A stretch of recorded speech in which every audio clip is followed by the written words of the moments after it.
Leenca kudhanii kunummate miidiyaa barruu fi waldaalee ija uummataa Chaaftuu lamaa gaazexaa urjii raadiyoo Maqdishoo OMN maaltu dagata booddee hayyoonni qomoo barnoota hawwanii Riifti Vaalii akka Harambee Open 20 New Generation yaaliin qabsoo nagayaa yoo hedduu godhame Mararaa Baqqalaa Garbaa Maammoo Gadaa filannu sagaleen mo'atame yaa wallollee kan gaafa addunyaan nu argite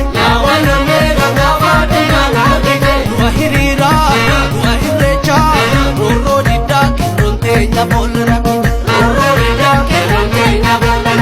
qeerroon Jawaar waliin daandii mirgatti galee